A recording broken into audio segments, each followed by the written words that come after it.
March came to southeastern Minnesota the way it always did. Cold rain turning the dirt roads to mud, wind cutting through the barn walls, and the kind of gray sky that made 5 in the morning feel like midnight. Sarah Voss stood at the kitchen sink of the farmhouse she'd lived in for 11 years, watching This entry 42 doesn't match the Holstein others. cows Let me see. move You're right, it's slowly different. across the pasture We need to toward check the this milking now. barn. The window glass fogged with her breath.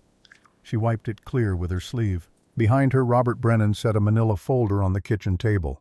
Papers inside. Numbers that didn't lie he'd said on the phone yesterday.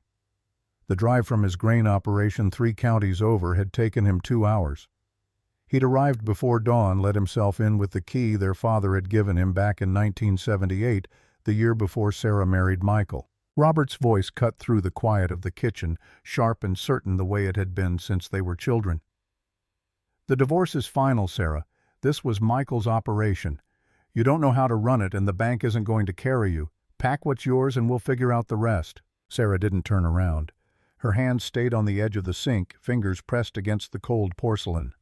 The milk check stub from February sat on the windowsill, $6,400 down from $9,200 the year before. She knew what Robert was thinking. She was a liability. The farm was already half dead. He wasn't entirely wrong about the numbers.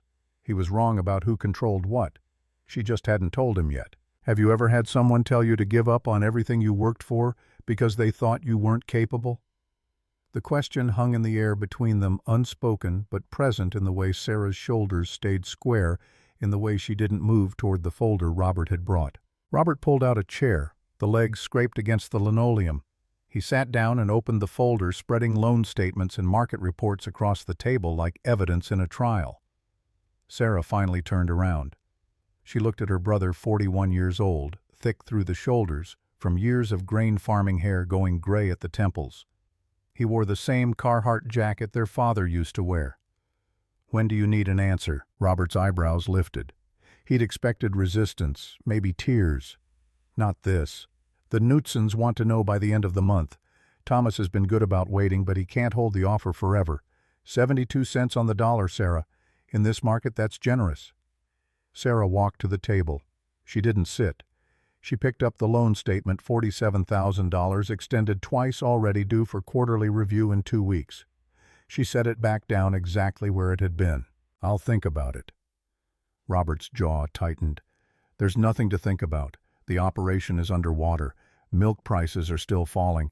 You can't service this debt on what you're bringing in." Sarah moved to the coffee pot, poured 2 cups, even though Robert hadn't asked for one. She set his in front of him and kept hers. The steam rose between them. "I said I'll think about it." She left the kitchen before he could argue. The screen door banged shut behind her. Robert sat alone at the table, staring at the papers he'd driven 2 hours to deliver. In the corner of the kitchen, barely visible unless you knew to look for it, stood an old filing cabinet with a broken lock. Inside, filed under C for contracts, was a document Sarah had signed 5 years earlier.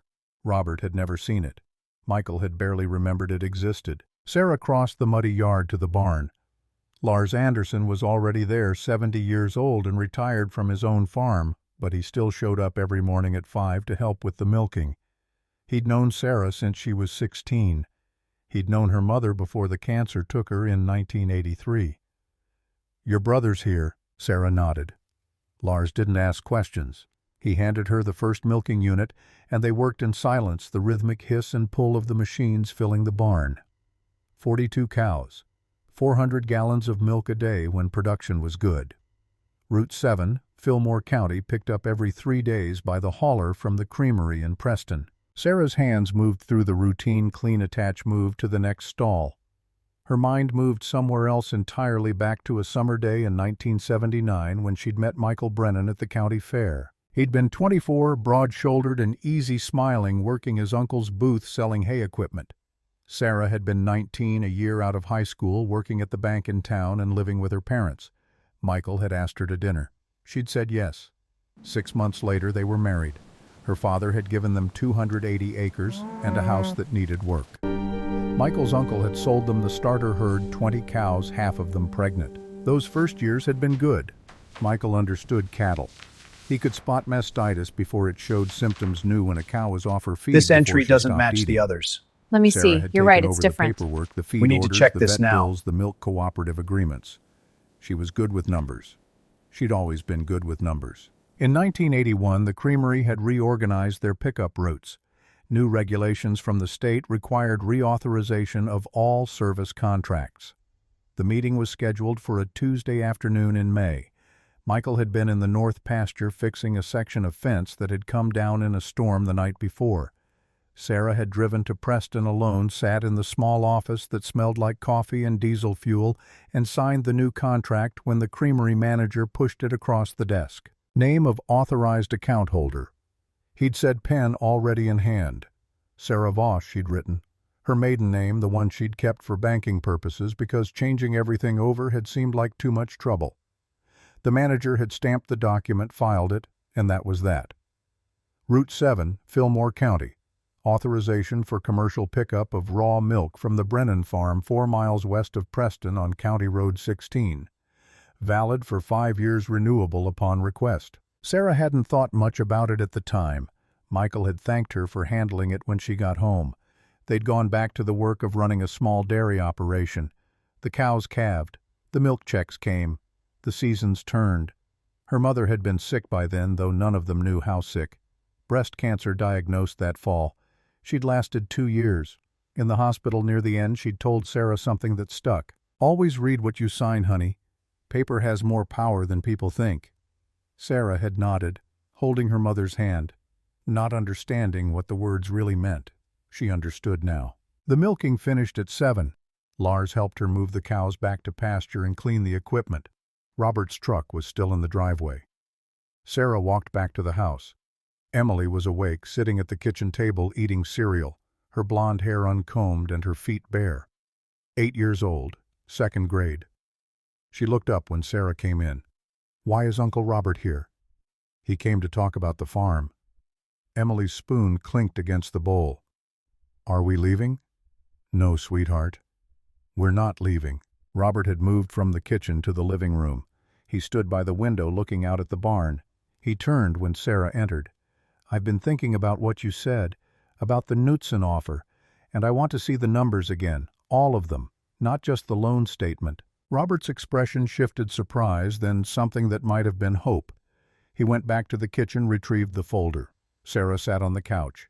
He handed her the paperwork and sat across from her in the old armchair that had been their father's. The federal milk price support had been dropping since 1983. By early 1986, the floor for manufacturing-grade milk sat just below $12 per hundredweight. Most operations needed $13.50 just to break even. The whole herd buyout program the USDA had run the previous year was supposed to help reduce the national surplus, stabilize prices. Instead, it had made things worse for the farms that stayed in. Fewer cows meant less milk, but processing costs hadn't dropped. Creameries had consolidated their routes. Banks had tightened credit. Feed prices had stayed stubbornly high while milk prices fell. Sarah read through the market analysis Robert had printed from some agricultural newsletter. Projections for the rest of 1986 showed continued decline. Recovery, if it came, wouldn't start until late 1987 at the earliest. Thomas Knutson's offer was in the folder too. $31,000 for the entire herd equipment and immediate transfer of all farm assets. He'd take over the milk cooperative account, assume the pickup contract, and Sarah would walk away with enough to pay down the loan to $16,000. She'd still owe money, but she'd be out from under the daily grind of a failing operation. Robert leaned forward, elbows on his knees. "I know this isn't what you wanted, but sometimes you have to cut your losses." Sarah closed the folder. "Did you talk to the creamery? About what?" "About the transfer. The pickup contract." Robert's brow furrowed. "That's just administrative. Thomas will handle it." Did he say that? Robert hesitated. I assumed Sarah stood. "You should call him. And call Thomas. Make sure they've talked." "Why? Just do it." She left him in the living room. This entry and went doesn't upstairs. match the others. Emily's see. room was You're at right, the end it's of the different. hall walls, We covered need to with check this drawings now. of cows and horses. Sarah sat on the edge of the bed. Emily appeared in the doorway, still holding her cereal bowl. "Mama, are we really not leaving?" Sarah patted the bed beside her. Emily climbed up, careful not to spill milk. Sarah put an arm around her daughter's shoulders. Your daddy left because he couldn't handle the hard parts anymore. The worry, the debt. He wanted something easier. Emily's voice was small. Was it my fault? No, baby. It was never your fault. Do you want to leave too? Sarah thought about the question. She thought about the 42 cows in the pasture, the milk route contract filed in the kitchen cabinet, the way Robert had walked into her house and told her to pack. She thought about her mother's words in the hospital. I want to show you something. When people tell you that you can't do something, you need to know what you actually control, not what they think you control. What you actually control. Emily looked up at her, confused but listening. We'll talk more about it later. Right now I need you to get ready for school. But what nobody knew was that Sarah had been keeping the farm afloat for years, while everyone gave Michael the credit. The feed orders, the vet schedules, the equipment maintenance logs, the cooperative paperwork, all of it had been Sarah's work. Michael had milked cows and fixed fences. Sarah had kept the operation legal and functional. Robert was still in the living room when Sarah came back downstairs. He'd made the phone calls. His expression had changed. I talked to Thomas. He says the creamery transfer is straightforward. He's done it before. And you talked to Carl Osterberg at the creamery. Robert shifted his weight. I left a message. He'll call back. Sarah nodded. Let me know what he says. The school bus came at 8. Sarah walked Emily to the end of the driveway, watched her climb the steps and find a seat by the window. The bus pulled away. Sarah stood in the cold morning air for a moment before walking back to the house. Robert was putting on his jacket. I need to get back. I've got a meeting with my seed supplier this afternoon. Sarah walked him to his truck. He paused with his hand on the door handle. Think about the offer, Sarah. Really think about it. I know you're angry with me for pushing, but I'm trying to help. I know. He climbed into the truck, started the engine. The heater blew cold air through the vents. He'd be halfway home before it warmed up. I'll call you in a few days. We can go over everything again. Sarah stepped back from the truck. Robert backed out of the driveway, tires spitting gravel, and headed east on County Road 16. Sarah watched until the truck disappeared over the hill. Then she went back inside. The filing cabinet in the kitchen had a broken lock, had been broken for years. Sarah pulled open the drawer marked C, contracts, insurance papers, cooperative agreements. She found the document third from the front. Route 7, authorization signed. May 1981, renewed May 1986. Valid through May 1991. Name of authorized account holder, Sarah Voss. She carried it to the kitchen table and read it twice. The language was clear. Any transfer of route authorization required written release from the current holder and a new application from the receiving party. Processing time 60 to 90 days minimum. During that period, no pickup would occur under alternate arrangements. Sarah folded the contract and put it back in the drawer. She poured another cup of coffee and sat at the table looking out at the barn. Lars was still there doing maintenance on one of the milking units. He'd be another hour at least. The phone rang. Sarah answered on the third ring. Carl Osterberg's voice came through gravelly from 40 years of smoking. Sarah, it's Carl at the creamery. Got a message from your brother asking about route transfers. Sarah's hand tightened on the receiver. That's right. We're looking at some options for the farm. Transfers aren't complicated if everyone's clear on the process. Current holder has to sign a release. New party files an application. We process it through county and state, make sure everything's current on licensing and testing. Takes about 60 days if there's no complications. 90 if there's any questions on the paperwork. And during that processing time, no This pickup. entry doesn't match Can't the others. legally collect Let me milk see. under You're a right, it's pending different. authorization. We need to check Has this to be now. active and approved. What happens if the current holder doesn't sign the release? Then the route stays with the current holder. We don't compel transfers. That's a private contract matter. Sarah thanked him and hung up. She sat at the table for another 10 minutes, coffee going cold in the cup. Then she called Helen Martinez. Helen had sold her dairy farm in 1984. She and her husband had held out as long as they could, watching milk prices fall and debt rise until the bank had given them an ultimatum: sell or foreclose. They'd sold. Helen now worked at the Walmart in Rochester, 30 miles north. Her husband drove truck. They lived in a small house in town. No cows, no land, no farm. Helen answered on the second ring. "Sarah, honey, how are you?" "I'm all right. Wanted to ask you something." "Of course. When you sold the herd, did anyone talk to you about the milk route?"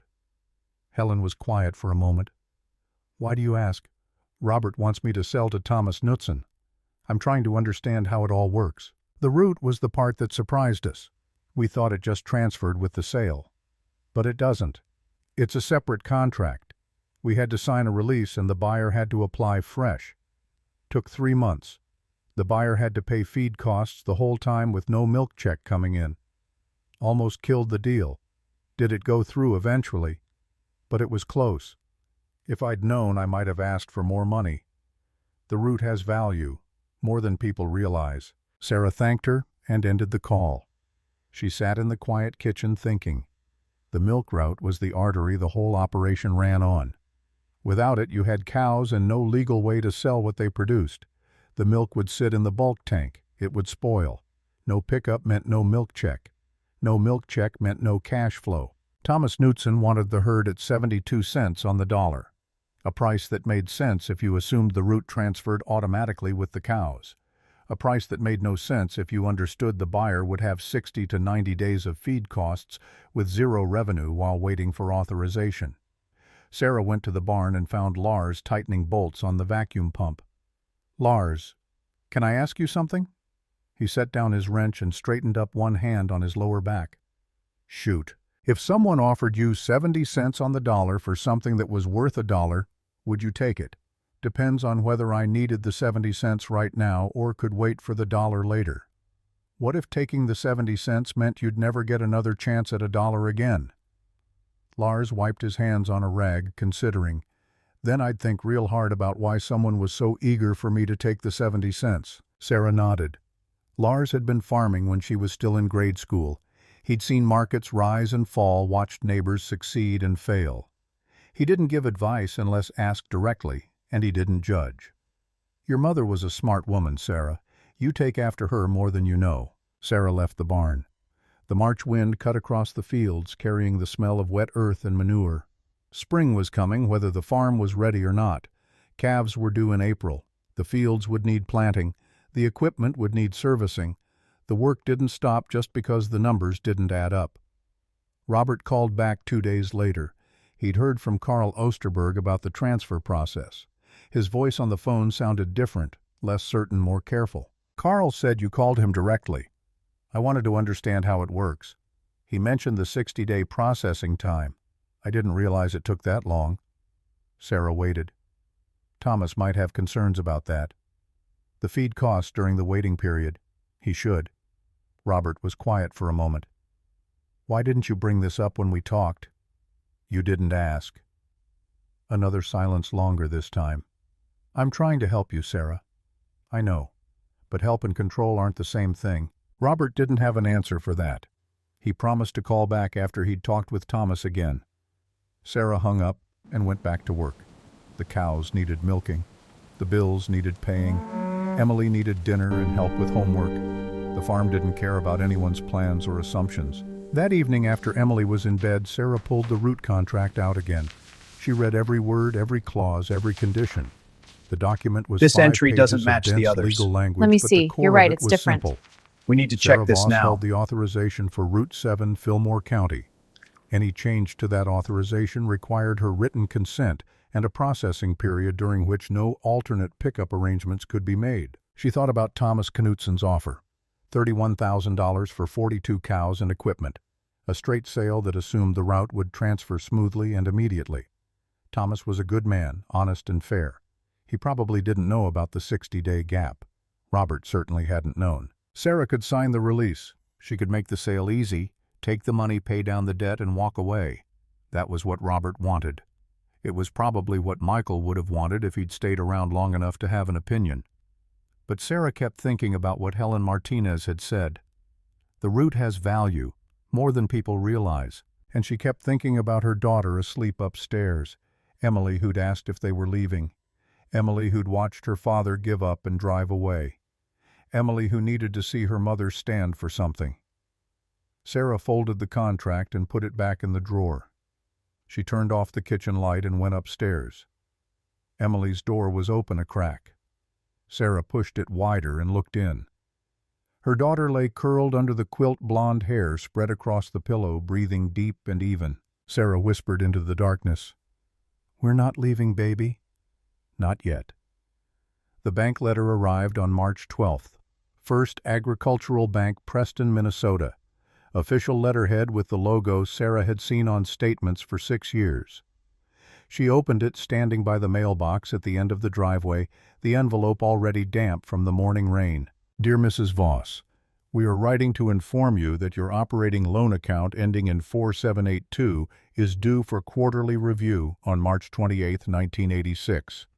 Please contact our office at your earliest convenience to schedule a meeting with Mr. Richard Hogan, Agricultural Loan Officer. Current loan balance and repayment status will be discussed at this time. Sarah read it twice. The language was polite. The message was clear.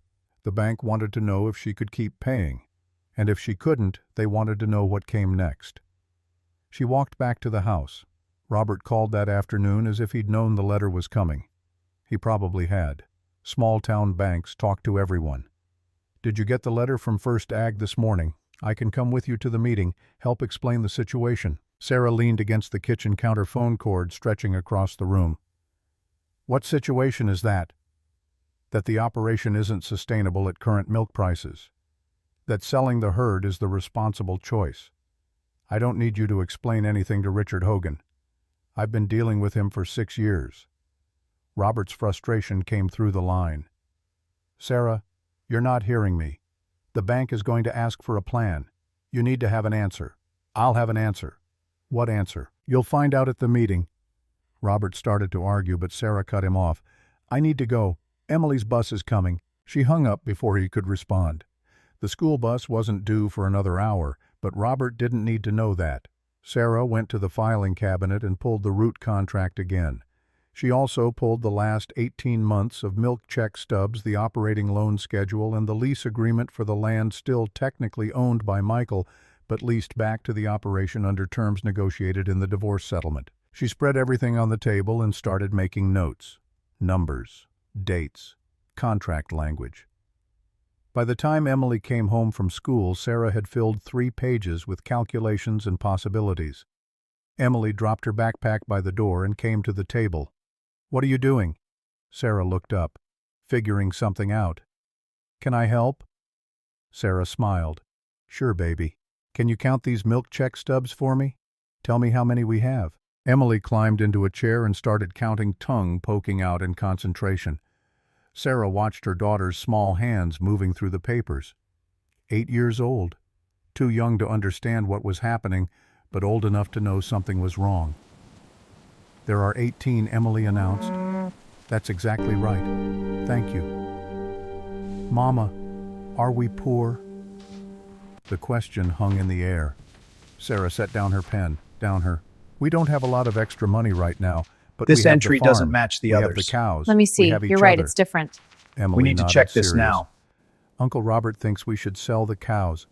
Uncle Robert thinks a lot of things. Do you want to sell them? Sarah reached across the table and took her daughter's hand. No, sweetheart. I don't want to sell them. I want to keep them. But it's complicated.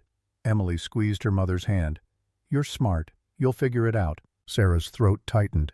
When did you get so wise? I don't know. I just know you always figure things out. That night, after Emily was asleep, Sarah called Betty Schroeder. Betty was 73, a widow who'd run a dairy operation alone for 15 years after her husband died. She'd survived the price crashes of the 70s, the credit crisis of the early 80s, and she was still farming.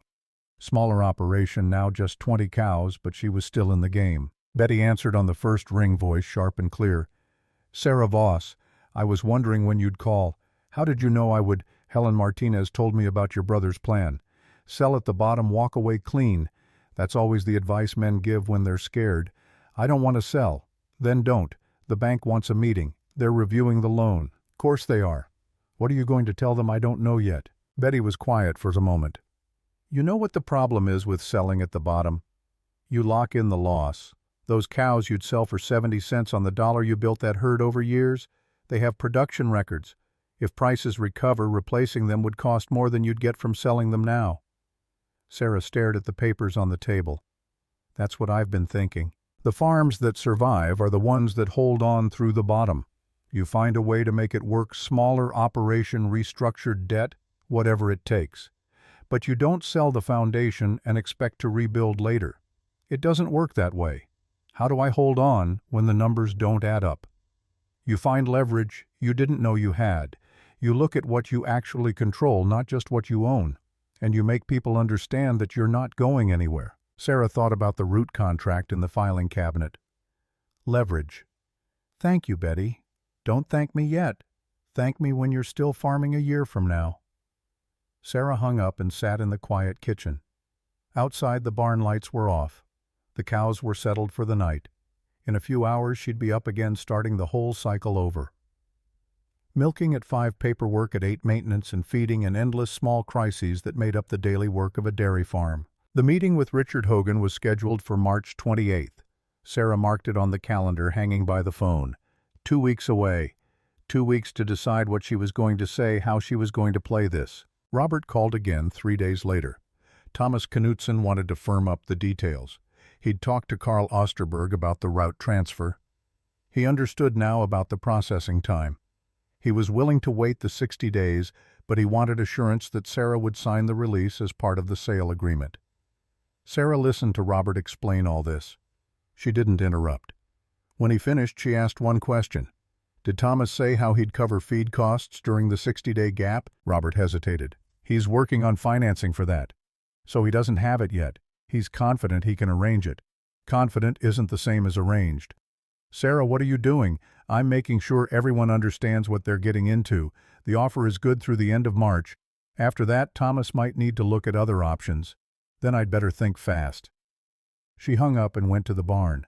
Lars was there mucking out stalls. He looked up when Sarah entered. Your brother giving you trouble? He thinks he's helping. But he's not asking what you want. No, he's not.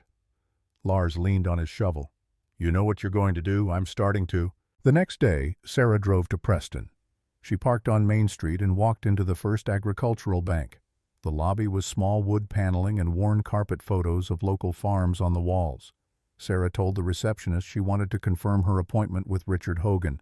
The woman checked the schedule and nodded. March 28th at 2 o'clock. We have you down. Sarah thanked her and left.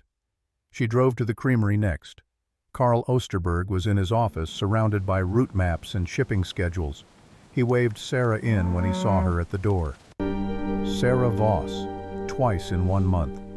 Must be serious. Sarah sat in the chair across from his desk. I wanted to ask about route transfers.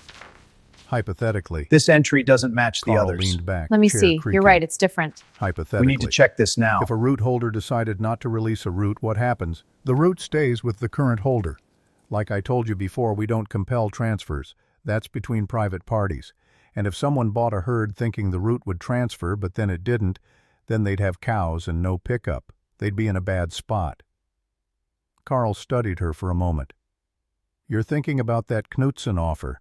I'm thinking about a lot of things. Smart. Most people don't think about the route until it's too late. Then they're surprised when they find out paper beats assumptions every time. Sarah stood to leave. Carl stopped her with a question. How's Emily doing? She's good. Growing up fast. Your mother would be proud of how you're handling things. Sarah nodded, throat tight. She left the creamery and drove home. The afternoon stretched ahead, feeding time equipment checks paperwork. The same work she did every day would keep doing every day until something changed. That night, Sarah wrote out everything she knew. The route contract terms, the 60-day processing gap, the feed costs Thomas would have to cover, the leverage she held just by being the name on one piece of paper. She thought about Robert's assumption that she'd sign the release. thought about Thomas's confidence that the transfer would go smoothly, thought about the bank's upcoming review and the questions Richard Hogan would ask, and she thought about her mother's words.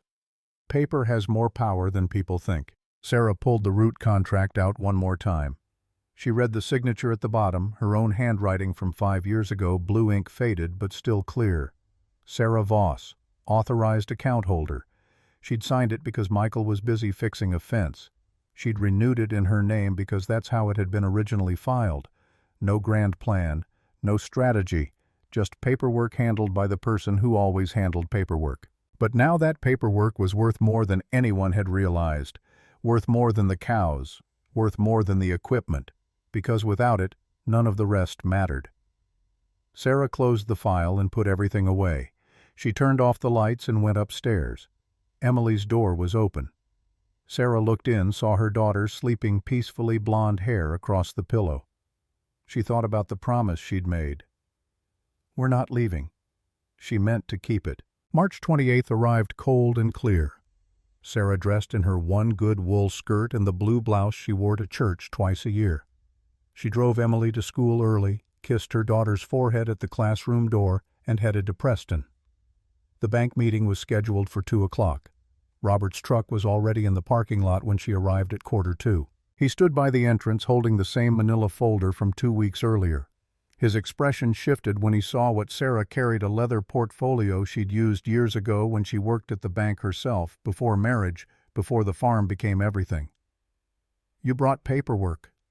Sarah's heels clicked on the pavement as she walked past him. "So did you." The lobby felt smaller than it had during her confirmation visit. Richard Hogan emerged from his office before they reached the receptionist's desk. He was 56, gray at the temples, wearing a tie that had gone out of style 5 years earlier. He'd financed half the farms in Fillmore County. He'd watched most of them fail. "Sarah Robert, come on back." His office overlooked Main Street. Framed photos of grain elevators and dairy barns lined the walls. Hogan gestured to the chairs across from his desk. Sarah took the one closest to the window. Robert sat beside her, folder already open on his lap. Hogan settled into his chair and pulled a file from his desk drawer. Account number ending in 4782. Sarah recognized the loan documents she'd signed and co-signed and re-signed over 6 years of operation. "I appreciate you both coming in. The quarterly review is standard procedure, but I want to be direct about where we stand." He laid out the bank's position without drama. The operating loan balance sat at $47,000, extended twice already in the past 18 months. Current milk revenue at $6,400 a month wasn't servicing the loan at the existing interest rate plus principal. The bank had been patient. Patience had its limits. Robert leaned forward, ready with his solution. "That's why we're here. Sarah has an offer on the herd. Thomas Knutson, good operator. This entry 3 doesn't miles match the down others. County Road 16. Let me see. You're right, it's different. 31,000 cash. We need to check this She now. pays down the loan to 16, walks away with a manageable debt and no operational overhead. Hogan's fingers tapped the loan document. "That's one option." Sarah opened her portfolio. She'd organized everything the night before: milk check stubs, lease agreement, operating expenses for the past 18 months. At the back, folded flat so it wouldn't crease, was the root contract. "Before we talk about selling, I want to make sure everyone understands what's actually being sold." She placed the root contract on Hogan's desk. He picked it up, adjusted his reading glasses. His eyes moved across the text slowly. The office went quiet except for the hum of the heating vent and the distant ring of a telephone in the lobby. Hogan set the document down carefully. "This is the Route 7 authorization." Sarah's voice stayed level. "Signed in my name. Personal services contract issued May 1981, renewed May 1986. Robert's confusion was immediate. "What does the route have to do with anything?" Hogan leaned back in his chair. "Everything, actually." What Sarah hadn't said in part 1, what she'd kept close through 2 weeks of phone calls and pressure, and Robert's certainty, it came out now in Hogan's calm explanation. The route authorization was a separate legal entity from the herd sale. It didn't transfer automatically with farm assets. Any change in pickup authorization required written release from the current holder and a new application from the receiving party. Processing time is 60 to 90 days minimum. During that time, no pickup occurs under alternate arrangements. Robert's face went slack. No pickup, no milk check.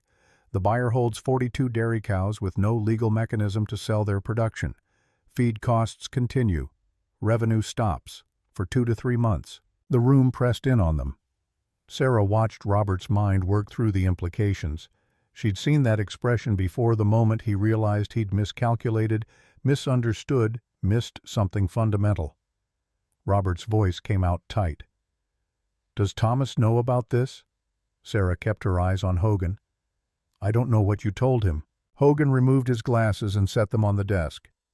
"This changes the risk profile of the Knudsen sale considerably. If the route transfer gets delayed or if there's any complication with the authorization, Mr. Knudsen would be in a difficult position." Robert turned to Sarah. "You knew. This whole time you knew. You never asked what I controlled. You just assumed." The words landed like stones in water. Robert opened his mouth, closed it again. His folder sat forgotten in his lap, all his market analyses and projections suddenly irrelevant against one signature on one contract. Hogan pulled the conversation back to center. "Sarah, what are you proposing?" Sarah had spent 2 weeks preparing for this question. She pulled out a single sheet of paper typed, numbered clean. "Controlled herd reduction. 42 cows down to 30. Sell the 12 lowest producers at current market approximately $8,000 to $9,000. Apply proceeds against the operating loan. Restructure the remaining balance at a lower monthly service cost." The math was tight, but it worked. At 30 cows, the milk check would be smaller, maybe $4,900 a month, but feed costs would drop proportionally. The projection she'd calculated showed monthly cash flow barely positive, maybe $200 breathing room, but positive. Hogan studied her proposal. His pen moved down the page, checking her figures against his own understanding of dairy economics. Robert sat silent, still processing. "This assumes milk prices don't fall further." Sarah met his eyes. "It also assumes they don't rise. If prices stabilize or recover, I'm still operational. If I sell everything now and prices turn around next year, I have no way back in." Hogan set down her proposal. "From a bank standpoint, this is higher risk than a clean liquidation. But it's also a performing loan instead of a complicated foreclosure. Can you restructure the loan?" Hogan was quiet for the long moment. Outside his window, Main Street moved through its afternoon routine pickups, parking diagonal people moving in and out of the hardware store. The bank clock on the corner read 2:47. "I'll need to run this past the loan This entry committee, doesn't match but the I think we others. can work Let with me it." see. You're right, it's different. Robert found his voice. We need to check this now. "This is insane. Sarah, you're betting the farm on $200 a month margin. One bad month and you're underwater again." Sarah turned to him, and what Robert didn't understand was that Sarah had spent 11 years being told what to do, being protected, being managed. She was done. "I'm betting on my ability to run my own operation. You're betting I'll fail. That's not fair. Neither was walking into my kitchen and telling me to leave without asking what I wanted." The silence stretched. Hogan cleared his throat. "I'll need a formal application for the restructure. Sarah, can you have that to me by Monday?" Sarah nodded. Hogan stood signaling the meeting's end. Robert gathered his folder mechanically. They filed out of the office through the lobby into the parking lot where the late March sun cut sharp angles across the pavement. Robert stopped at his truck. His hand rested on the door handle, but he didn't open it. "Why didn't you tell me earlier about the route?" Sarah adjusted her grip on the portfolio. "Because I needed to know what you'd do if you thought you had all the cards. And now you know. Now I know." Robert's jaw worked. "You could have told Thomas. Saved him the trouble of putting together an offer that was never going to work. He never asked me directly. He went through you. You told him it was straightforward. I thought it was. You assumed it was. There's a difference." Robert yanked the truck door open. The hinges creaked. "You're making a mistake. The farm is failing and you're too stubborn to see it." "Maybe, but it's my mistake to make." She walked to her own car before he could respond. The drive home took 15 minutes. She passed Thomas Knudsen's operation, new barn, modern milking parlor, 50 head of cattle visible in the pasture. A successful farm. The kind Robert thought she should aspire to, then step aside for. Lars was at her barn when she pulled in. He'd finished the afternoon feeding and was washing down the equipment. He looked up when Sarah approached, saw something in her face. How'd it go? The bank will restructure if I submit a formal application.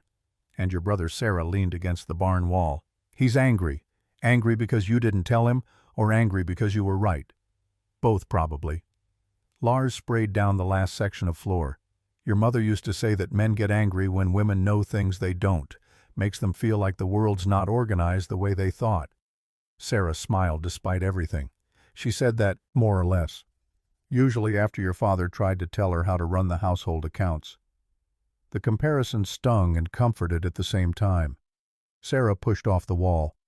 I need to pick up Emily from school. Can you finish up here? Already done. Go get your girl. Sarah drove to the elementary school. Emily was waiting on the front steps with her teacher, Mrs. Patterson. The teacher waved Sarah over. Mrs. Voss, do you have a minute? Sarah glanced at Emily, who shrugged. The teacher led them inside to her classroom. Student artwork covered the walls. Drawings of families, houses, farms. Emily wrote an essay today. I thought you should see it. Mrs. Patterson handed Sarah a sheet of lined paper covered in Emily's careful handwriting. The title read, My Hero, in blue crayon. My hero is my mom. She runs our farm by herself. She gets up really early to milk the cows. She does all the paperwork and fixes things when they break. My uncle says she should sell the farm, but my mom says no. She says we're not quitters. I want to be like my mom when I grow up because she's brave. Sarah's vision blurred. She handed the paper back to Mrs. Patterson with unsteady hands. She talks about the farm a lot. I wanted you to know she's very proud of you. Emily stood beside Sarah, watching her mother's face. Sarah put a hand on her daughter's shoulder. Thank you for showing me this. They drove home in comfortable silence. Emily hummed along to the radio. Sarah's mind spun through the next steps, loan application, herd evaluation, deciding which 12 cows to sell. The work stretched ahead, endless and necessary. Robert called that evening after Emily was in bed. His voice came through the phone line, strained and formal. I talked to Thomas, told him about the root situation, and he's concerned. Wants to think about whether the 60-day gap is manageable for his operation. Sarah waited. He mentioned that This entry Carl doesn't Osterberg match the told him others. root Let me transfers see. can be You're right, delayed it's different. indefinitely if there's We need any to check this administrative now. questions. That true Carl would know better than me. Robert's breath came sharp through the receiver. This is what you wanted, isn't it? To kill the sale. I wanted people to understand what they were buying. Thomas is a good man. He doesn't deserve to be blindsided. Then you should have done your homework before you set up the deal. Robert was quiet for a beat. My wife thinks I'm an idiot. Sarah almost laughed. Karen said that, in fewer words, she asked if I'd ever actually asked you what you wanted to do with the farm. Did you know? I didn't. Sarah sat down at this kitchen table. The root contract was back in the filing cabinet, but she could still see her signature in her mind. Blue ink, 5 years old, the handwriting of a woman who'd had no idea what power she was signing her name to. Robert, I know you think you were helping. I was trying to save you from making a mistake. But you never asked if I wanted to be saved. The line went silent except for the faint hum of long distance. Robert finally spoke, voice, different, softer, uncertain. What happens now? Now I prove I can do this. She hung up before the conversation could circle back to arguments. The house settled into night quiet. Sarah did the dishes, checked on Emily, reviewed her notes for the loan application. The clock read 10:45 when she finally turned off the lights and headed upstairs. Thomas Knutson called 3 days later. His voice was careful, respectful. Sarah, Robert told me about the root contract. I appreciate you being upfront about it. I didn't think you knew. I didn't. That's on me. I should have checked with Carl before making an offer. Sarah leaned against the kitchen counter. What are you thinking? Honestly, I can't take the risk. 60 days of feed costs with no revenue, that's $14,000–15,000. If the transfer gets delayed past 90 days, I'd be in trouble. I understand. Robert said you're planning to keep the operation going. That's right. Thomas was quiet for a moment. Good luck, Sarah, I mean that. She thanked him and ended the call.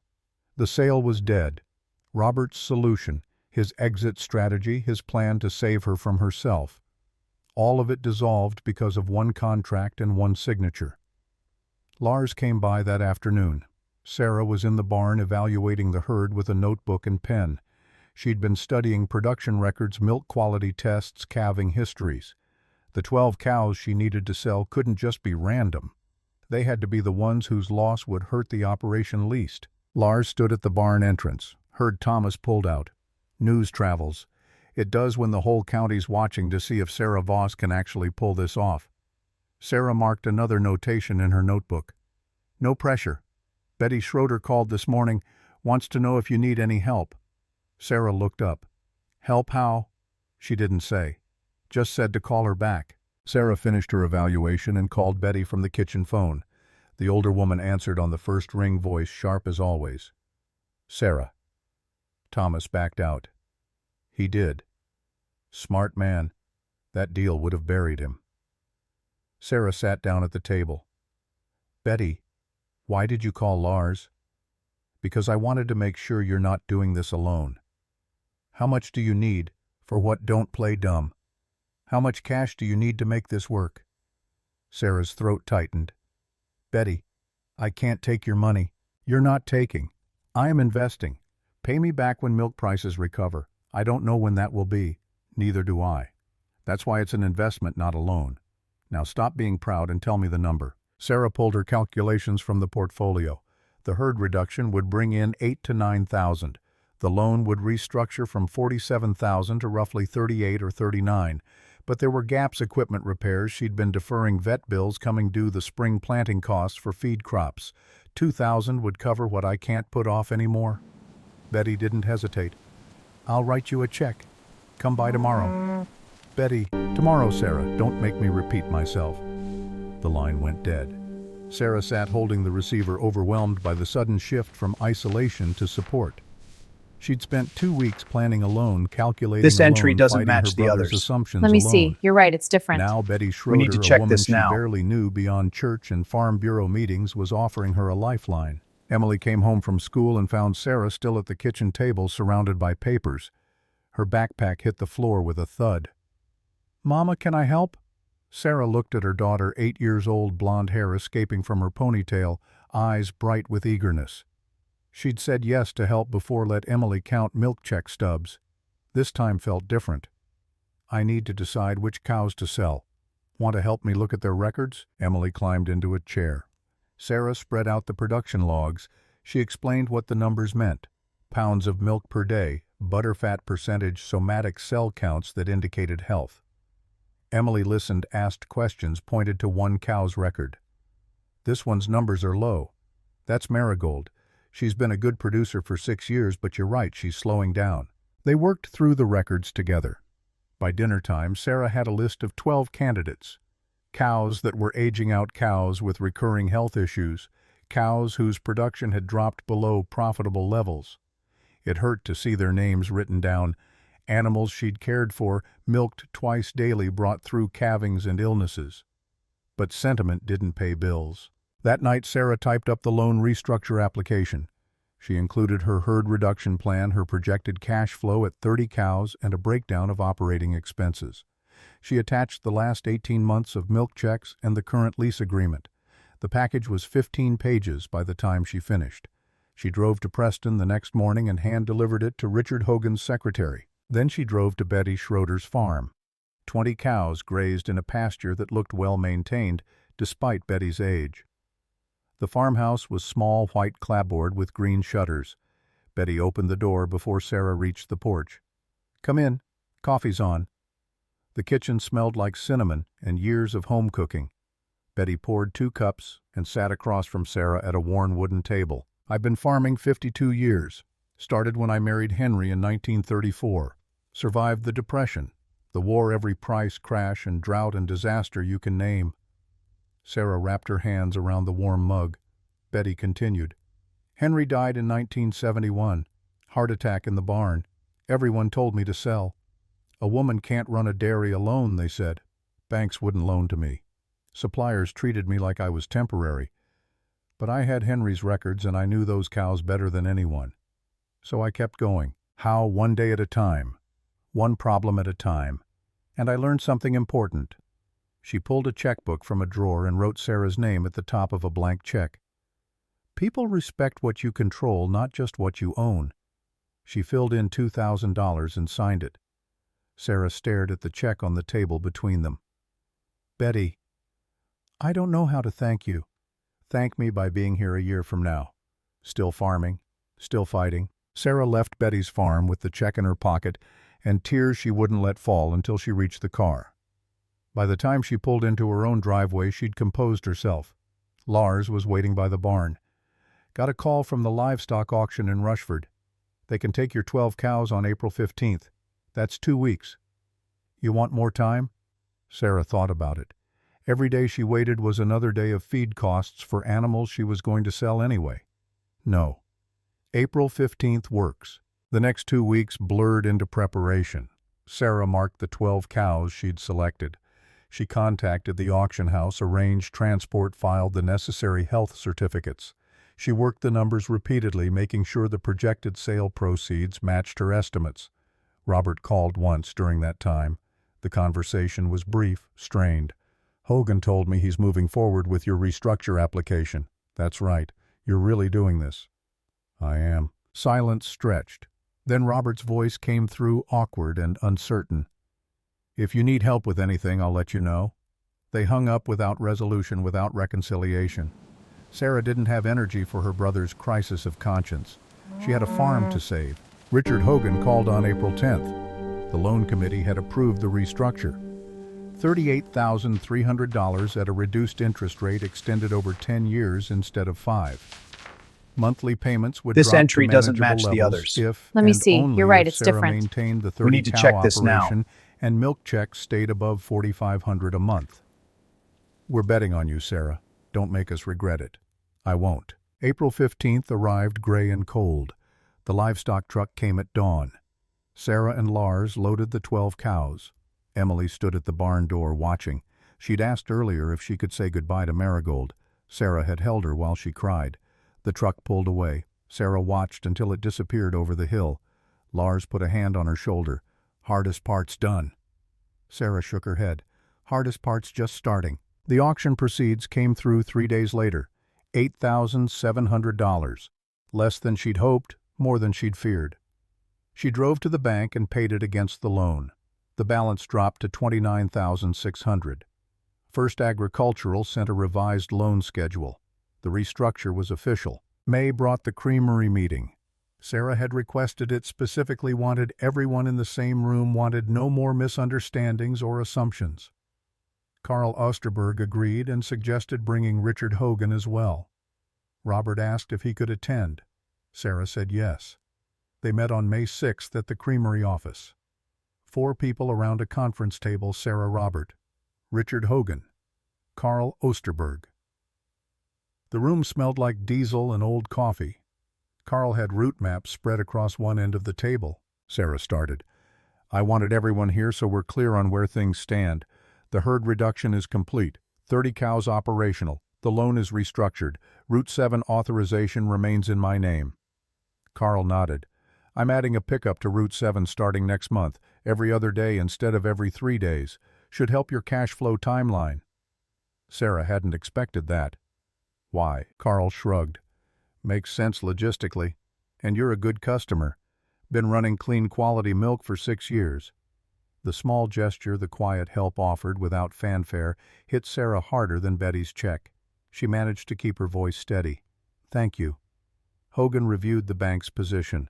The restructure was contingent on performance. Sarah understood that.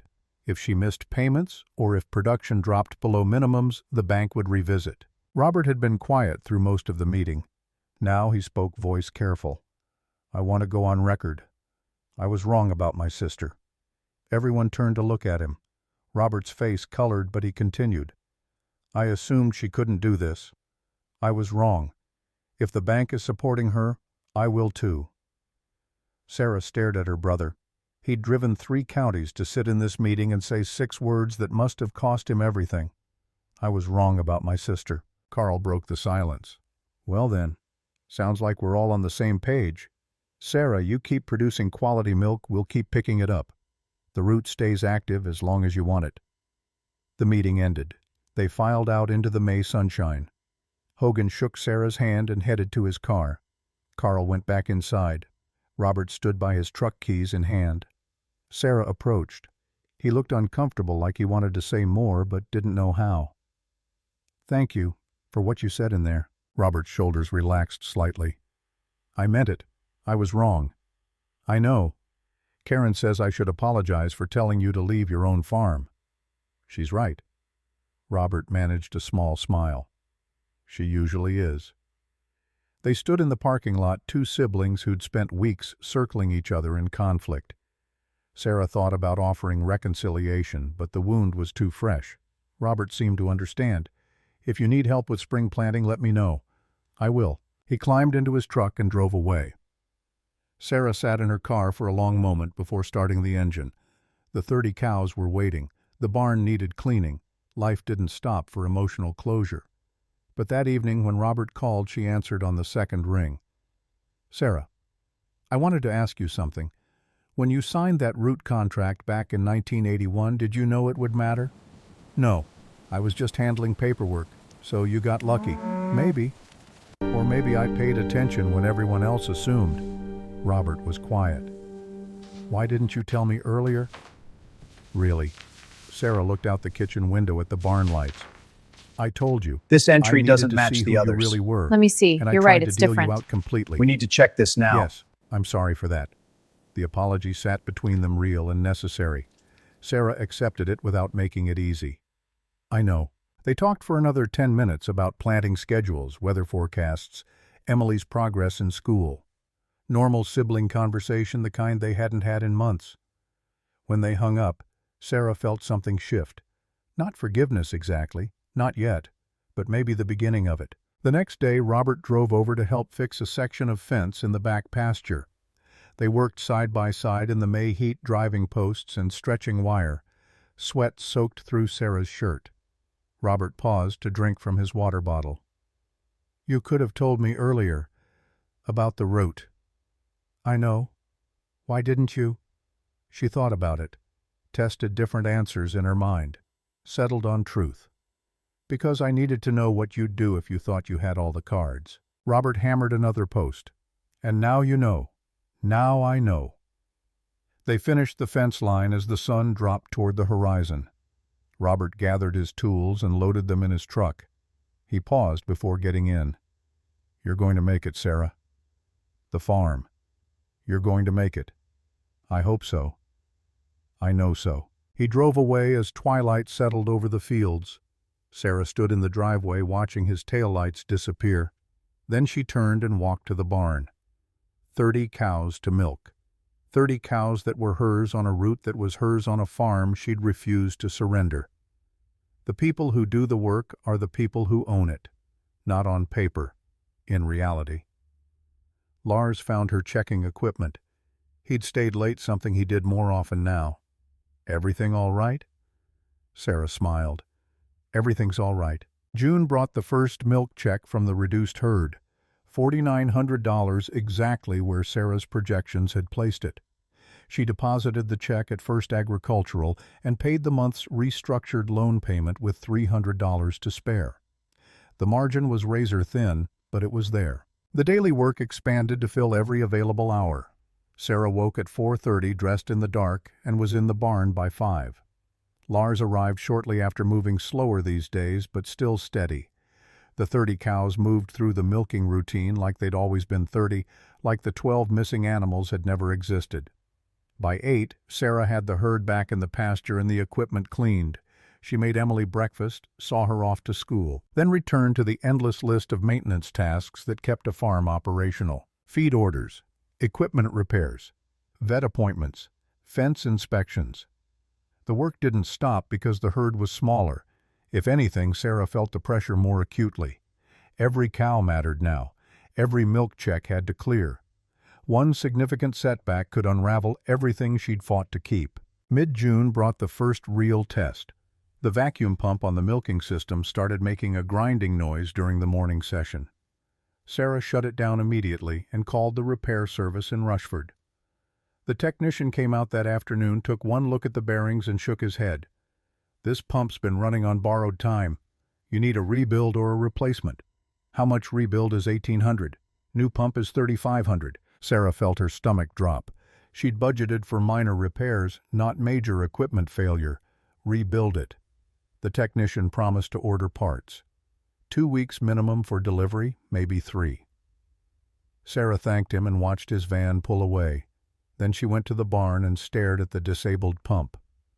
2 weeks without milking equipment meant 2 weeks without revenue. The cows would need to be sold or sent elsewhere for milking.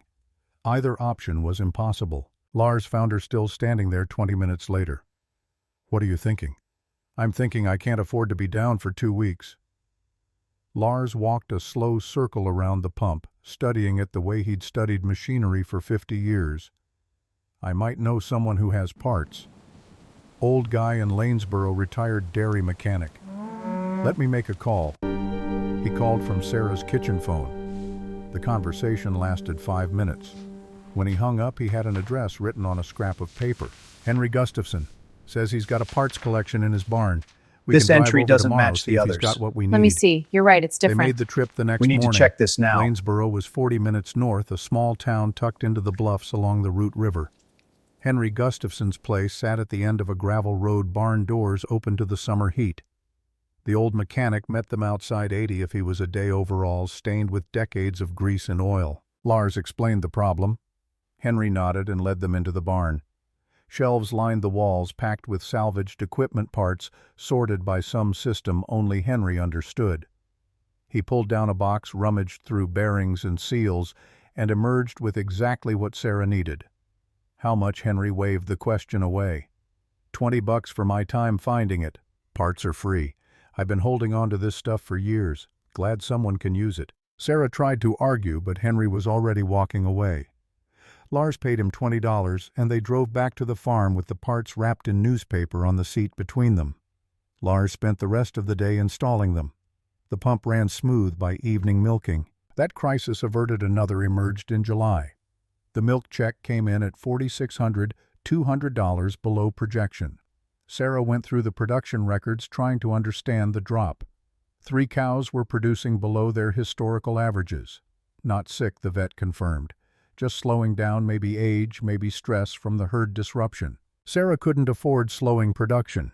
She increased feed supplements, adjusted the milking schedule, monitored the 3 cows obsessively. By August, the check recovered to $5,200. Better than projection. The relief lasted exactly as long as it took to pay bills and see what remained. $140. Sarah sat at the kitchen table with the checkbook balanced and open. $140 until the next milk check in 2 weeks. Feed costs, fuel, electricity. Emily's school supplies for the coming year. The math didn't work. She called Betty Schroeder. The older woman listened to Sarah's careful explanation of the cash flow problem, the unexpected equipment repair, the production dip that had cost a month's margin. "How much do you need?" $500 would get me through to September. Betty's voice was matter-of-fact. "Come by tomorrow." "Betty, you already loaned me $2,000, and you'll pay me back. Stop arguing and come get the money." Sarah drove to Betty's farm the next day. The check was written and waiting. Sarah stared at it, $500 in Betty's careful handwriting. "I don't know what I'd do without you." Betty poured coffee for both of them. "You'd figure it out. That's what we do. But there's no shame in accepting help when you need it." Sarah folded the check and put it in her pocket. "How did you manage a loan for 15 years, one day at a time? And I had people who helped when things got bad. Helen Martinez used to bring me groceries when I couldn't get to town. Carl Osterberg adjusted my pickup schedule 3 times to work around equipment problems. Robert Lindstrom, no relation to your buyers later, let me use his equipment when mine broke down." Sarah had never heard these stories.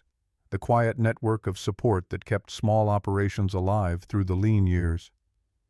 "Nobody farms alone," Betty continued. "Not really. The ones who think they do are the ones who fail." September arrived with Emily starting third grade. The school sent a permission slip home requesting parent volunteers for classroom presentations. Emily brought it to Sarah at the kitchen table, eyes bright with hope. "Can you come talk to my class?" Mrs. Patterson said we could bring our parents to talk about their jobs. Sarah looked at the form. She'd imagined parent presentations meant doctors or accountants, people with clean hands and predictable schedules, not dairy farmers who smelled like manure and worked 18-hour days.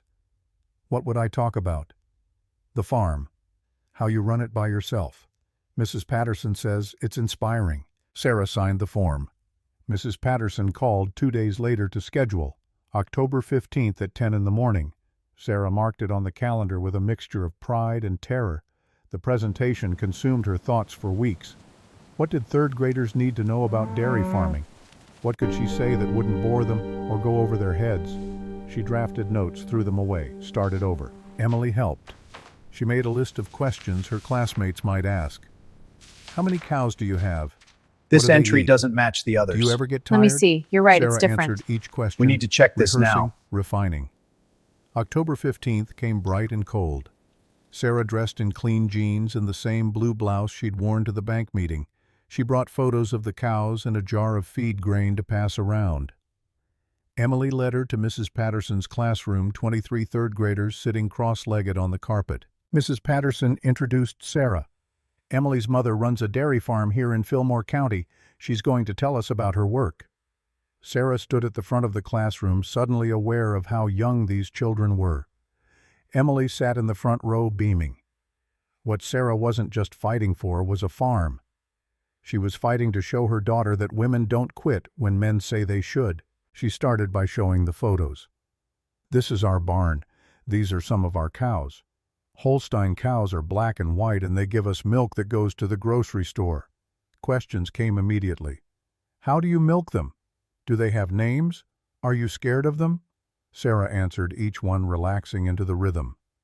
The children were genuinely curious, leaning forward to see the photos, examining the feed grain when she passed the jar around. A boy in the back raised his hand. "My dad says ladies can't run farms." The classroom went quiet. Mrs. Patterson started to intervene, but Sarah raised a hand. "Your dad is wrong, and I'm going to tell you why." She hadn't planned this part. The words came from somewhere deeper than rehearsal. "When people told me I couldn't run our farm, I didn't argue. I just kept working. And I learned something important. The person who does the work is the person who owns it, not on paper. In reality." A girl near the front spoke up without raising her hand. "What's the hardest part?" Sarah considered the question. The honest answer, believing in yourself when everyone else doubts you, felt too heavy for 8-year-olds. But maybe that was exactly what they needed to hear. The hardest part is believing in yourself when everyone tells you that you can't do something. But here's what I've learned. Paper has more power than people think. If you read what you sign, if you understand what you control, you can be stronger than people expect. Mrs. Patterson caught Sarah's eye and mouthed, "Thank you." The presentation lasted 40 minutes. When Sarah finished, the children applauded. Emily hugged her in front of the whole class, not caring about third-grade social dynamics. Mrs. Patterson walked Sarah to the door. That was remarkable. The children were completely engaged. Sarah glanced back at Emily, who was showing the feed jar to her friends. "I hope it was helpful. More than you know. We're studying American history this semester. The children need to see what resilience looks like." Sarah drove home feeling something shift inside her, validation from an unexpected source. She'd spent months proving herself to banks and creameries and her own brother. She hadn't realized she needed to prove herself to herself. The local newspaper ran a story the following week. "Single mother defies odds in dairy industry." The reporter had been at the school presentation and asked permission to interview Sarah. The article covered the basics: divorce, debt, herd reduction, successful restructure. It quoted Sarah's line about paper having power. Michael called 3 days after the article ran. Sarah hadn't spoken to him since the divorce finalized in January. His voice on the phone sounded uncertain, almost apologetic. "I read about what you're doing." Sarah leaned against the kitchen counter. "And I'm sorry I left. I thought the farm was going to fail. I thought I was getting out before it took us both down." You were wrong. I can see that now. Sarah waited to feel something: anger, vindication, pain. Instead, she felt nothing. Michael was part of a chapter that had closed. I hope things work out for you, Sarah. I mean that. Thank you. They hung up. Sarah went back to the work of feeding cows and balancing books. Michael's apology didn't change the mortgage or the feed bills or the endless maintenance. It was just words from a man who'd walked away when things got hard. Winter came early that year. November brought snow and temperatures that dropped below zero for days at a stretch. The barn heater struggled to keep pipes from freezing. Heating oil costs spiked. Sarah watched her margin evaporate with every delivery. December brought worse. Lars slipped on ice. This entry while doesn't carrying match feed the bags others. went down Let me see. hard on You're his right, hip. it's different. Sarah We need to found check him this leaning now. against the barn wall, face gray with pain. She drove him to the emergency room in Rochester. The doctor said no fractures but severe bruising. Lars needed 2 weeks of rest, minimum. 2 weeks. Sarah did the math driving home from the hospital, morning and evening milking 7 days a week alone, 4:30 in the morning until 7 or 8 at night. No breaks, no help. Emily would need to step up more than an 8-year-old should. They managed. Barely. Emily helped with small tasks, filling water buckets, moving feed cleaning equipment. She was in the barn before school and after shoulders back, determined to prove she could handle it. Sarah watched her daughter work and felt pride mixed with guilt. This wasn't childhood. This was survival. What Sarah didn't say was that every morning she woke up terrified she'd fail, that the farm would finally break her, that all the fighting would turn out to be for nothing. But she got up anyway. January brought the breaking point. The milk check for the first half of the month was $4,200. Production had dropped during Lars's absence. Stressed cows disrupted routine. Sarah's exhaustion showing in every aspect of operation. The check deposited. Bills came due. Feed, electricity, loan payment, insurance. Sarah sat at the kitchen table on January 15th with the checkbook open. $340 remained. The feed bill was $2,100 due in 3 days, or the supplier would cut her off. She stared at the numbers until they blurred. 2 years of fighting, 2 years of proving everyone wrong, and it came down to this: not enough money to feed the cows that generated the only income she had. Betty Schroeder answered on the third ring. Sarah's voice came out tight. I need help. How much? The feed bill is $2,100. I have $340. Betty didn't hesitate. Come get the money tomorrow. Betty, I already owe you $2,500. I can't. Yes, you can. And you will. Because the alternative is giving up, and we both know you're not going to do that. Sarah's hands shook. I don't know when I can pay you back. Pay me back when milk prices recover. They will recover, Sarah. This is the bottom. It has to be. Sarah drove to Betty's farm the next morning. The check was ready, $2,000, bringing Sarah's debt to Betty to $4,500, an amount that should have been crushing. Instead, it felt like oxygen. Betty handed her the check with one hand and gripped Sarah's shoulder with the other. You're at the bottom now. Do you hear me? This is as bad as it gets. The only way from here is up. How do you know? Because I've been at the bottom, and I came back. You will too. Sarah paid the feed bill that afternoon. The margin was still impossibly thin, but the immediate crisis was averted. She went home and found Emily doing homework at the kitchen table. Are we going to be okay, Mama? Sarah sat down across from her. Yes, baby. We're going to be okay. How do you know? Because we're still here. And as long as we're still here, we're still fighting. February brought news that shifted everything. The USDA announced a new dairy support program, minimum price floor raised to $11.60 per hundredweight. Not a huge increase, not enough to make farms rich, but enough to stop the bleeding. Sarah's milk check for the second half of February was $5,400. March was $5,800. The slow climb had begun. Lars returned in late February, moving carefully but determined. He refused to discuss retirement. I've got years left in me yet. Don't even think about replacing me with some young kid who doesn't know a Holstein from a hole in the ground. Sarah smiled. Wouldn't dream of it. Spring arrived with mud and rain, and the first real hope Sarah had felt in 18 months. The 30-cow herd settled into reliable production. Milk checks stayed above $5,500. The loan payments cleared with margin to spare. Sarah paid Betty $500 against her debt. Betty accepted it without comment. The Farm Bureau invited Sarah to speak at their April meeting. Topic: surviving the dairy crisis. Sarah almost declined. She didn't feel like a success story, just someone who hadn't failed yet. But Emily convinced her. People need to hear how you did it, Mama. They need to know it's possible. The meeting This was entry held at the doesn't match community the center others. in Preston. Let me see. You're right, 50 it's different. people filled the room. We need to check Farmers, this now. mostly a few bankers, some co-op representatives.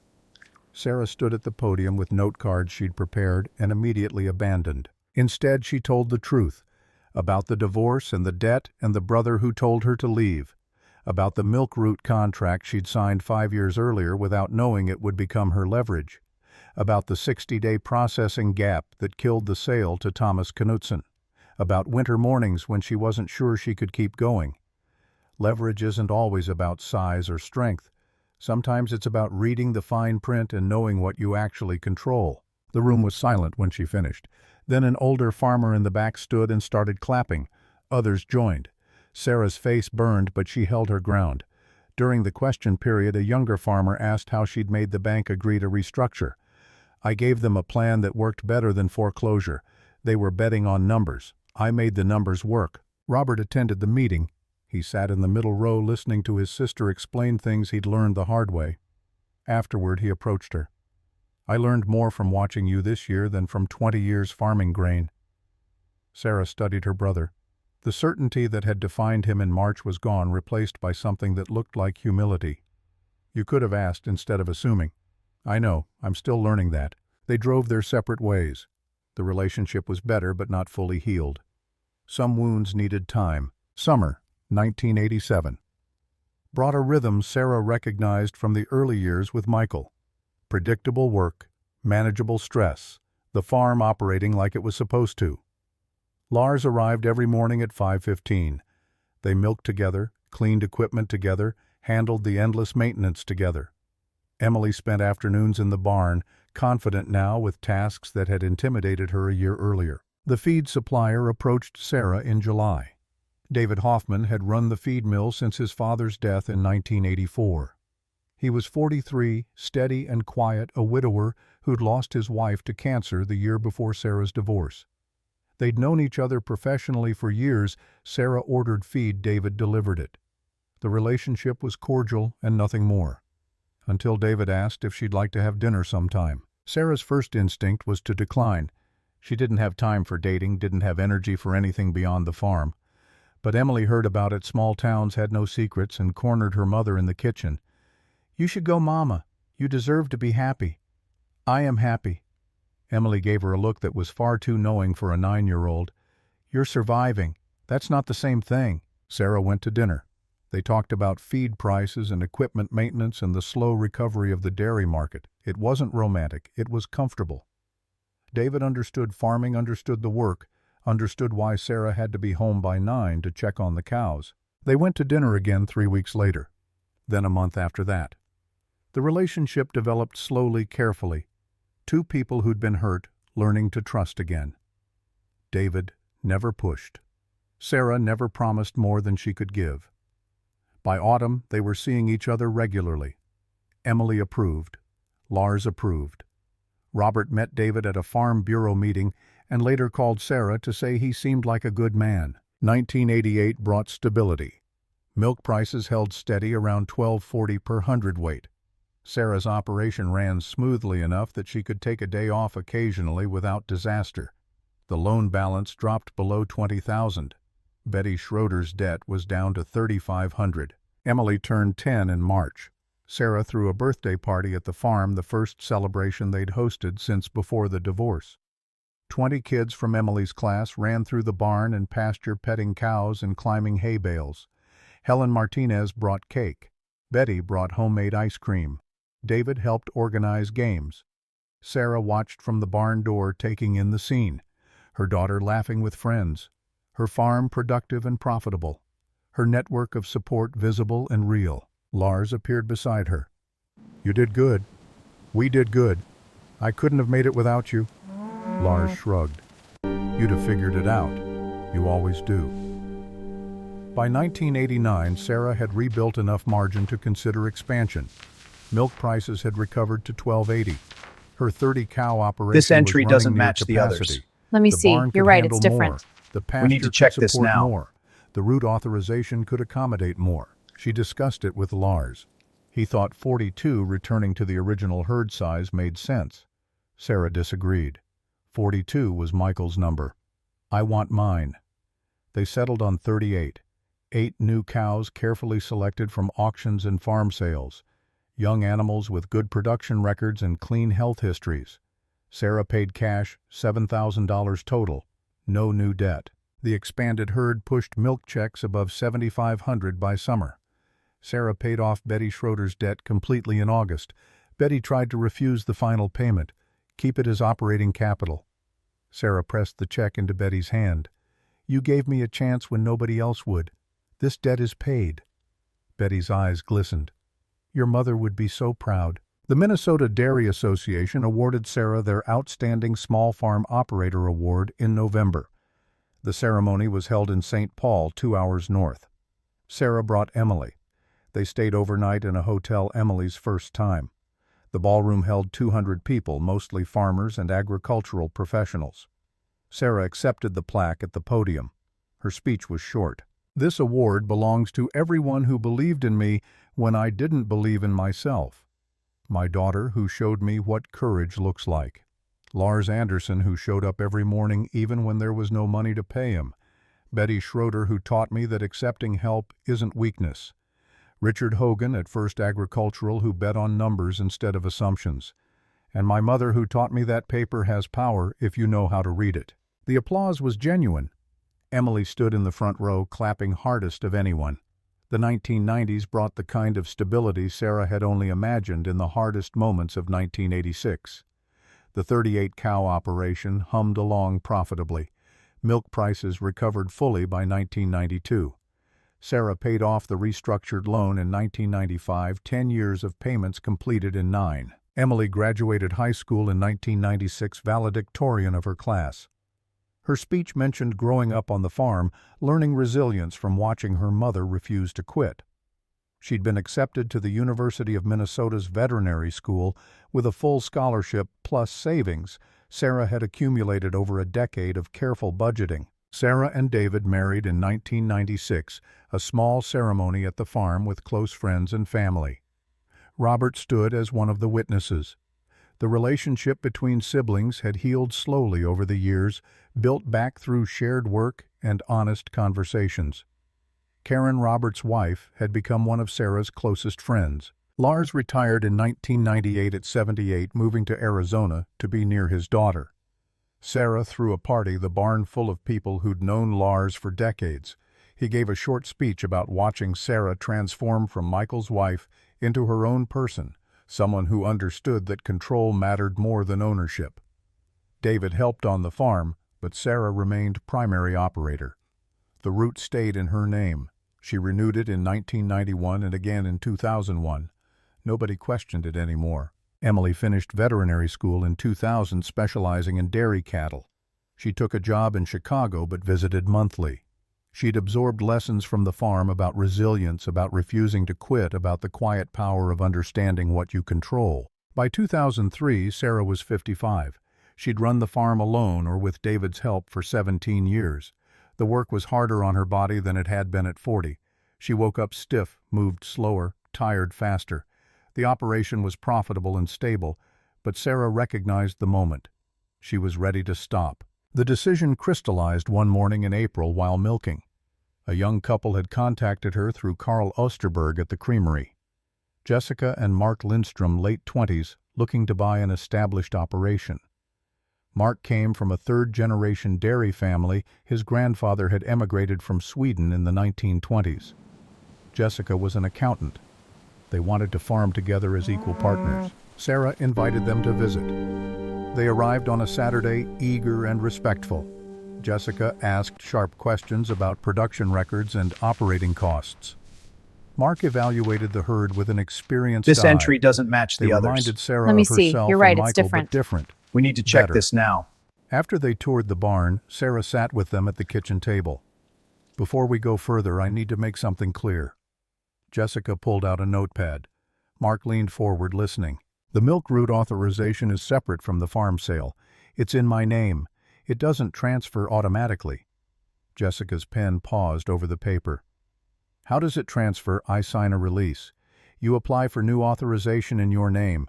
Processing takes 60 to 90 days. During that time, no pickup occurs." Mark's face showed concern. "So we'd have cows but no revenue for 3 months." Sarah nodded. "That's why I'm telling you now before we waste anyone's time with an offer." Jessica looked at Mark. They had a silent conversation in glances and small expressions. Jessica turned back to Sarah. "If you're willing to stay through the transition to make sure the pickup doesn't lapse, we can manage the timing." Sarah had planned to offer exactly that. Stay through the authorization process, ensure continuity past the operation to people who understood what they were getting into. "I can do that." Jessica smiled. "Then I need to ask you something. When you signed that route contract back in 1981, did you know it would become this important?" Sarah thought back to that May afternoon in Carl Osterberg's office. Michael in the north pasture fixing fence, Sarah driving to Preston alone signing papers because someone had to. "No, I was just handling paperwork. It became important later when I needed it to be." Mark leaned back. "That's good advice. Pay attention to what you sign. Make sure it's your name, Jessica. Not just his, not the farm, yours." Jessica met Sarah's eyes. "Why?" "Because people respect what you control, not just what you own." Jessica wrote that down in her notebook.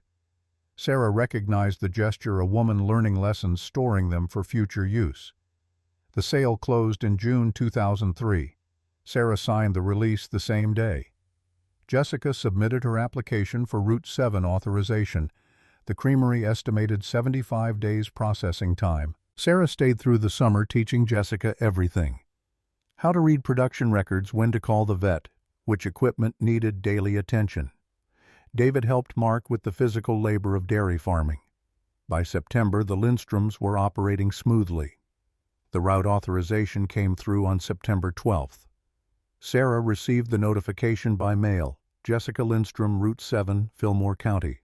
She folded the paper and put it in her pocket. That afternoon, Emily drove up from Chicago. She'd taken the day off to be there for the final milking. Sarah, Emily, and David stood in the barn one last time. "Are you sad to leave?"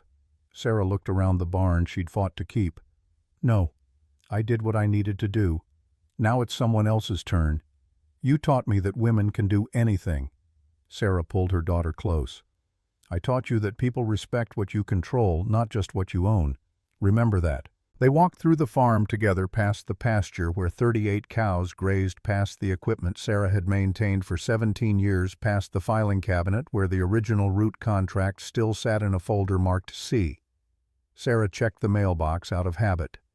One last piece of mail, the official route authorization certificate with Jessica's name. Sarah smiled and handed it to Emily. "This is what it looks like when power changes hands." Emily studied the document. "Just a piece of paper. Just a piece of paper that runs the whole operation. Don't ever forget that." They drove away as the sun dropped toward the horizon. Sarah looked back, once saw the barn lights come on as the Lindstroms started evening milking. Then she faced forward. The farm was behind her. Whatever came next was ahead. 2 years later, Sarah stood at a podium in front of 300 people at the Farm Bureau annual conference. The topic was, "What really matters in agriculture?" She'd been asked to speak about her experience about surviving the crisis of the 1980s and building something that lasted. She talked about the route contract and the bank meeting and the moment she'd decided to fight instead of surrender. She talked about Betty Schroeder's loans and Lars Anderson's loyalty and Emily's courage. She talked about the difference between ownership and control. Her closing line came from years of hard-won understanding. This entry They told doesn't me match I the couldn't run a others. farm Let me because I see. was a You're woman. right, it's different. They were focused We on need to what check I this was. now. I focused on what I controlled. That made all the difference. The applause was long and genuine. Afterward, young farmers approached with questions. Women mostly, but not all. People who'd been told they couldn't, who'd been underestimated, who were trying to figure out how to prove everyone wrong. Sarah answered every question. She gave them the truth without softening it. Farming was hard. Being underestimated was harder. But knowing what you controlled, really knowing it down in your bones, that was power nobody could take away. It makes you wonder how often we assume someone can't do something simply because they don't look like the people who've done it before. The question hung in the air of the conference hall, unanswered and necessary. Sarah didn't need an answer. She'd lived the question for 17 years and come out the other side. Have you ever been underestimated because of who you are? Or maybe you've seen someone prove the doubters wrong. The stories matter. The lessons matter. The quiet victories that nobody writes about but everyone needs to hear. Sarah left the conference and drove home to David, to the small house near the farm where they lived in comfortable retirement. Emily called that evening wanting to hear about the speech. The Lindstroms had expanded to 45 cows and were thriving. Betty Schroeder had passed peacefully in 2002, leaving a small bequest to Emily's future children. Lars sent postcards from Arizona. Robert called monthly. Helen Martinez worked part-time at Sarah's consulting practice.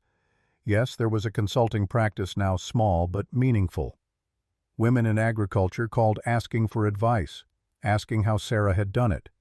She told them about the root contract and the bank meeting and the power of understanding what you controlled. The lessons spread quietly. No headlines, no awards ceremonies, just farmers teaching farmers, women teaching women, knowledge passing from one generation to the next. Sarah sat on her porch as the sun set, watching the field she'd saved turn gold in the fading light. She'd fought for this view, for this life, for the right to make her own mistakes and claim her own victories. The root had been just paperwork once. Then it became leverage. Then it became proof. Now it was history, a story about a woman who refused to quit when everyone said she should. Emily would tell her own children someday about the farm and the contract and the grandmother who'd understood that control mattered more than ownership. The stories would continue. The lessons would endure. That's what survival looked like. Not dramatic, not glamorous. Just showing up every morning, doing the work, refusing to surrender what you'd earned. Sarah closed her eyes and listened to the evening sounds of Minnesota farmland. Somewhere in the distance, cows were being milked. Someone was doing the work. Someone was holding on, just like she had, just like she'd taught others to do. The farm wasn't hers anymore. The route wasn't hers anymore. But the lesson that was hers forever. Paper has power, but only if you know how to read it.